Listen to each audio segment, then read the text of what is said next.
Welcome back to our channel. Hello. So we are back in the Netherlands now. As you can see, I'm smiling too. We have good updates. We have positive updates to share, so you guys should stay tuned. I'm here with my baby, and today Obi's here also. He's driving, and we can see it's the Netherlands, and we are back together as a family, one happy family. So I'll be sharing all the updates shortly, so stay tuned, relax and enjoy. Day, wake up, today's gonna be a good day. Wake up, today's gonna be a good day. Wake up, today's gonna be a good day. Wake up, today's gonna be a good day. Wake up, today's gonna be a good day. Wake up, today's gonna be a good day. Hey guys, so on our way now, and our little princess is strapped, sleeping just behind the diaper bag. Daddy's driving. Got flowers for grandpa. Okay, so I just want to share my final updates since I ranted to you guys when I was in Nigeria. So obviously we are back together now. Unfortunately, I'm sitting behind, so I can't say the full. Obi can contribute. Maybe he will contribute ease later. Or maybe we'll do it like a couple sit down. But a quick update as to how the issue was resolved, like kind of, that made it possible for us to be right here in the Netherlands. So after we made the first and the second application, the second application was on the 15th of January. So we waited for a couple of weeks. There was no response. There was nothing. Our lawyer sent in his appeal, very strong appeal. So we waited. They didn't say anything. So the lawyer, we were communicating through the lawyer. The lawyer now sent a reminder that we're still waiting. So they said they're going to check, and they now said they've received it. That was like 2 weeks later. So I was very upset. I was like, what if we continue like this, we are going to end up months in Nigeria. So Obina suggested that we apply for a visiting visa for Myla, that's our daughter, to come and visit our daddy in the Netherlands. So that's what we now decided to do. In Nigeria, there's no Dutch embassy. They go through the French embassy to apply for any EU passport. So that's what we did. We already tried to do it earlier on, but because we had another appointment, second application, so we held off. So finally we now went to submit all the documents. In a couple of days we got an appointment date. So I collated all our documentation. Since now she has a Nigerian passport, so I submitted. On the day of the submission, there was another drama at the embassy. Obi mistakenly filled French national instead of filling for EU. So they now sent me back. They rescheduled the appointment. They told me to come back to have it to effect the correction and come back for the appointment the following day. So I took Myla along. So Obi effected the correction, and we went back the second day. On the second day of the appointment again, they said they had an issue with linking the first application number with the second application number. I need to come back again. Then I said, I was at that point, I was like, no, people cannot just keep tossing me like that. I have a baby with it. That's when they now saw, because I strapped her. That's when they now saw that I had the baby on me. I said, I cannot keep coming. Whatever you guys are going to do, because it's not just coming, the stress of coming all the way, driving 3 hours to come to the island from the mainland. It's also about, I'm paying 45,000. Each application costs 45,000. That's the first initial appointment application that you pay for. Apart from all the other back extra, later we now paid another 25,000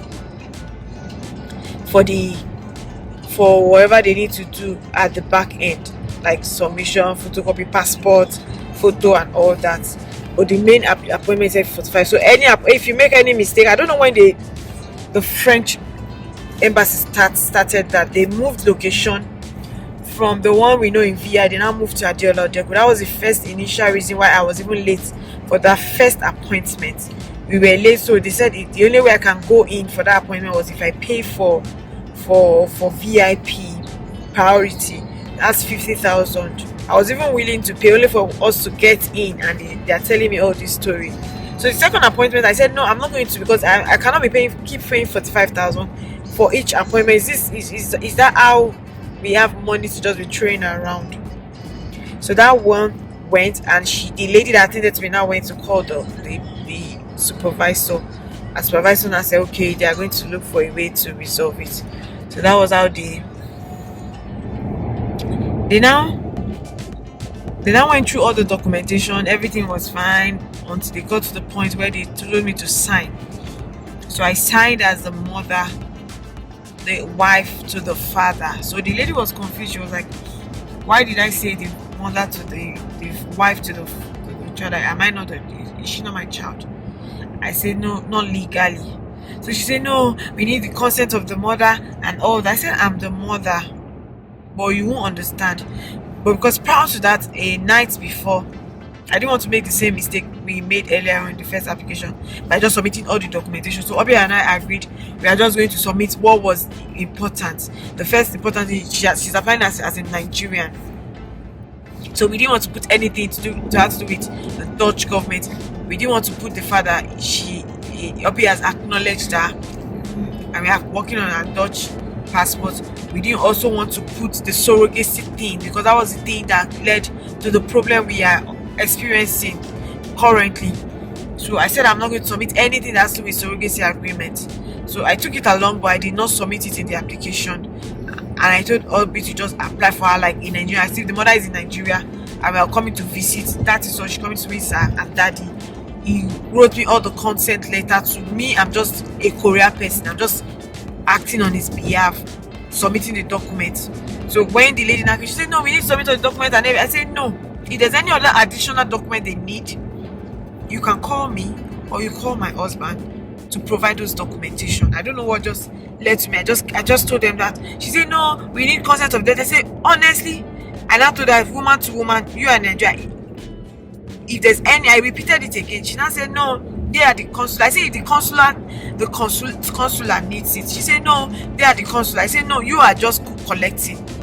The consular will be a French person. So when they need anything, she was not. She's just trying to help me. It's not a personal thing. She's just trying to help my application. I said no problem. The actual truth is this baby is surrogacy. It's born out of surrogacy. So and we are actually from the Netherlands. I live in the Netherlands. The father is Dutch. We already applied for our passport, but we're having issues, a delay on it. So I don't want the consulate of the French to be asking us why have we not applied for Dutch passport for her. So I don't want to mention anything as regards that, but if they have any further question, and I didn't want to put in the surrogacy thing, she now say oh she understands. So that was how the lady accepted to take the application on. So there's another document my husband was supposed to send, proof of sponsorship, which we were supposed to get from the local government here. We didn't even add that, but my husband added it in the letter I submitted. So I told the lady, she's a baby, she's a minor, it's the father inviting her, so there's no way she's going to stay. Of course, she'll stay with the father. So she said no problem, she's going to add everything. So we submitted, and I was like very hopeful, but at the same time a bit doubtful they could deny it. But I was just praying that whoever handles the situation is, one, a woman, two, she's reasonable, she's not like finicky into fine detail, she's just emotional, and she helps. Considering if she calls me, I intend to just tell her of the situation. So after a few days, fortunately, that was on Friday, last Friday, a strange number just called me. I picked the call and I told her. She was like, how is the baby? I said she's fine. And I said, please, who am I speaking with? She said, this the consular from the French something that from the French embassy consulate, and I said, oh. She now said she's calling as regards an application, that she has one quick question. I already got ready. I was ready to answer any question, so I was waiting. I like very scared of what she's going to ask. She now said, why? She noticed that the father is Dutch. Why did I apply? Why did you just apply for a Dutch passport directly for the baby? I didn't even miss a sentence. I just told her, yes, we have applied. We're in the process. We have already applied, but it's taking a while. The baby was born anemic. That's why the father is worried and he wants her to come in for a medical checkup fast. Oh, she said, yes, that's truth. That's the truth. When are you supposed to fly again? I said tomorrow, being the Saturday. That's the 8th of February. She now said, oh, okay. That she's going to try and hurry it up. And but do I know I should? Why did I even have her in Nigeria in the first place? I didn't say anything to implicate myself. I just told her it was festive period. There was nobody to help in the Netherlands. We needed help from my parents. And she said, oh, okay, yeah, it's true. But you can also apply for your parents for a visa. I said, of course, I know. But I thought it's going to be like a huge expenses. She said, no, it's going to be very easy for them. Since my husband is Dutch, I can also apply for them. I said, okay, no problem. Maybe next time. She now said, oh, she's going to just hurry it up so that by that Friday, I'm getting the visa, and she's going to send it to TLS. TLS is the where they send it, where they dispatch it, because I asked for dispatch, and that was how she was like, oh, the conversation was like very nice and pleasant. So at the end of the conversation, she said, have a safe trip. So I was already happy that we are going to get the visa. So I waited for that Friday. The whole of Friday went. I went for the conference, the Passageries prayer conference, the NSPP prayer conference that evening. We waited. I didn't get the dispatch. On Saturday, we also waited. I didn't get the dispatch. So I was getting worried that why are we not getting the visa? We don't even know if the visa has been issued. Why are we not getting our passport back? So we tried calling them. None of their numbers was going. So on early morning, Monday morning, I quickly went to the embassy. First thing, Monday morning, I called them. I told them. And I said, no, I need to come to my particular checklist collection. I didn't know that a lot of scenarios went. I did a video on all that, my ranting about that. So Obi was like, let me just go back home. Let's try and call the customer care and track it. So to cut the long story short, we contacted the customer care. They gave us the track and trace number, and Obi was the one that did all this. So I just went to do my nails, my lashes. I'll just make my hair and just do my final preparation. While we were doing all that, we noticed that it was going to be delivered on Monday. That was this Monday. That was the 10th of February. So by 4 p.m. it was delivered to the house. I was not even at home. My mom was at home to receive it. And God so good, my mom opened it, and we had the visa. We had the 90 days visa. And all thanks to God, we are here now. So I'm happy we are here, although my baby is still she's on the visiting visa. The issue is still pending. I'm going to give an update on that when we have clarity on that, but we still need to do a new DNA test. They told us to do a new DNA test in the Netherlands from an approved, not that the DNA we did was not like authorized. Well, I think they doesn't trust that it was done properly. So a few days ago when immediately we came in, we did a new DNA test, a blood sample this time around. So it will take 2 weeks. So we are waiting for that. Hopefully they won't have any other issues. They also mentioned that the name of the surrogate needs to be on the birth certificate, which we did already. So hopefully once the DNA result comes out, everything will be resolved and my baby can just be naturalized into the system. So I'm just glad we are here, and today we are going to surprise my parents-in-law.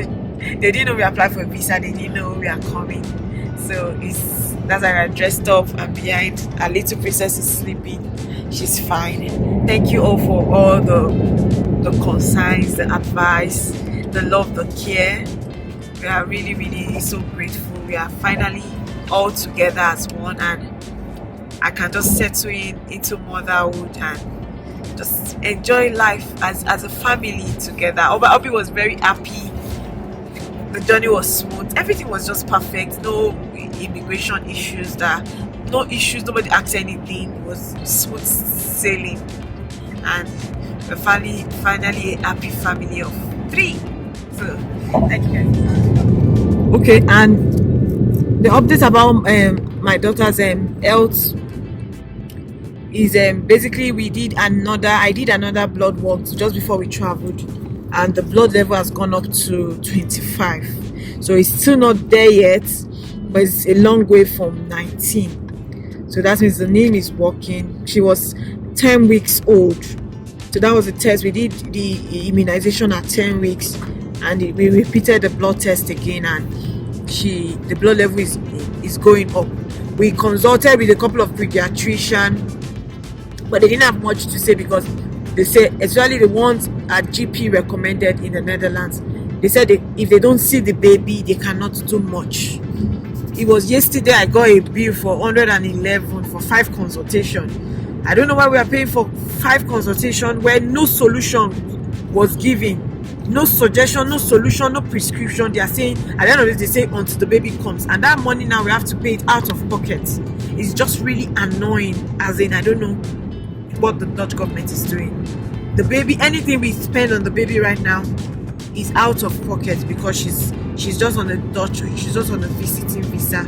Of course, she has like an insurance, but everything we do. So I said I'm not going to wait. Let's just put her in. We'll pay for the checkup. Let her get checked up. So we got in a couple of days. Babe, what date again? 26. On the 26th, she's going to see the consultancy bureau that like the hospital in charge of little children here, which she's already 10 weeks behind.